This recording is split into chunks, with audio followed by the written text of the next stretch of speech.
Elected officials from all Arizona counties meet at Pima County for the annual legislative conference. Are you planning to vote in the general election? We'll tell you what to expect at vote centers. Governor Ducey selects a Yuma County Supervisor to serve on the Historic Water Infrastructure Board. And some tips to keep you and your family safe this Halloween. These stories and more, this is your County Line.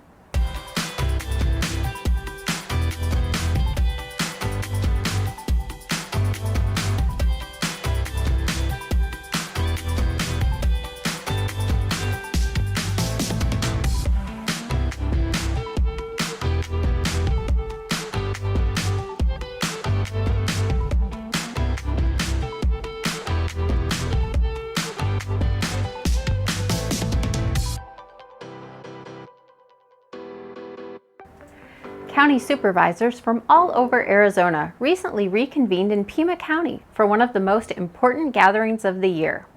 Yuma County supervisors were on hand to develop a legislative strategy for 2023.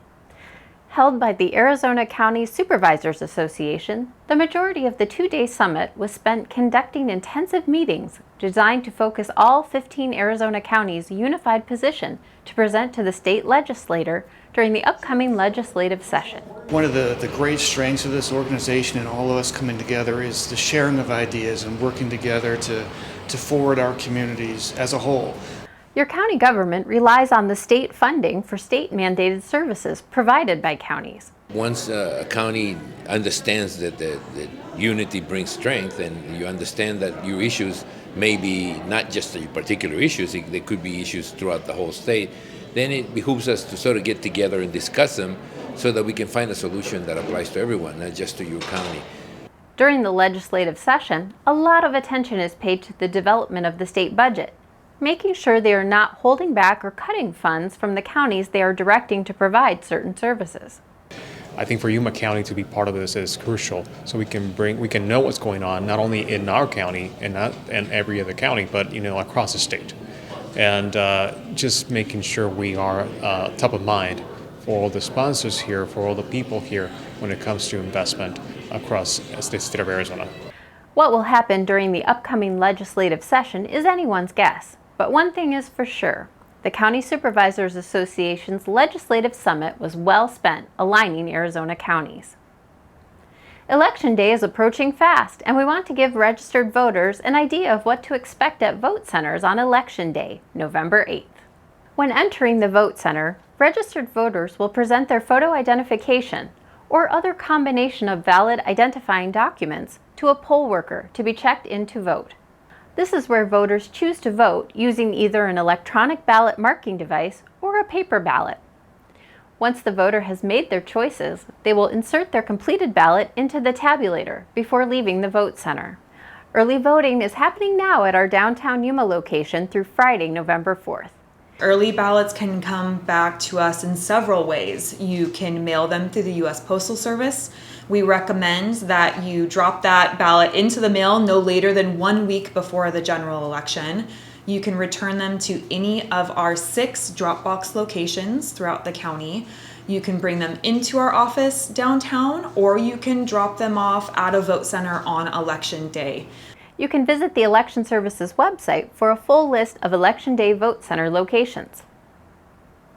Governor Doug Ducey recently announced the nomination of 4 members, including a county supervisor, to a new board in charge of implementing a plan to safeguard Arizona's water future. When Governor Ducey signed significant water legislation this year, the Board of the Water Infrastructure Finance Authority was created. Yuma County Supervisor Jonathan Lines was one of the most recent appointees to be nominated to the board. The loose understanding is that conservation and new water sources or new water delivery to Arizona is what is on the table, and anything and everything would be considered in looking at how to provide for the next 100 years, and that's really the role of that group, is to develop those resources. The 9-member board is in charge of giving loans and grants to water suppliers and organizations for conservation, efficiency, and reuse, and importation of water into Arizona. Water issues have always been an important part of Arizona legislation, and this newly formed board will be a huge impact in the years to come.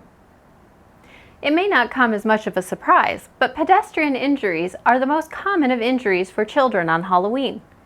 The Yuma County Health District encourages everyone to practice some simple tips so our little ghouls and goblins stay safe.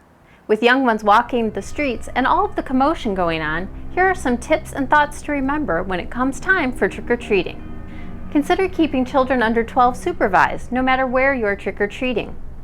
Do your best to prevent children from running from house to house. Flashlights are a good idea to keep handy for when it gets dark. It may be a good idea to avoid houses that don't have their porch lights on. Keep eyes on the kiddos and not on your phone. Let's make sure everyone is safe during Halloween this year. We'd like to take a moment to congratulate the new and recently selected Deputy County Administrator on his promotion. County Administrator Ian McGahee recently appointed Public Works Director Joshua Scott as Deputy County Administrator. Josh will provide executive-level management to assign county departments, programs, and projects, as well as conducting research and advising the county administrator on the county's strategic and operational activities and future needs. His new role begins October 17th. Before we go, it was another great turnout at the 2022 Community Job and Education Fair. Arizona at Work, along with numerous partnering agencies, hosted the 2022 Community Job and Education Fair at the Four Points Sheraton Hotel. Over 30 employers, including several divisions from Yuma County, were present. This was a great opportunity to connect with multiple employers in a single location at the same time. Thank you for joining us for this County Line. We'd like to know of any story ideas you may have. And if you're looking for stories we've covered in the past, log on to our website at yumacountyaz.gov/VOD. We'll see you on the next County Line.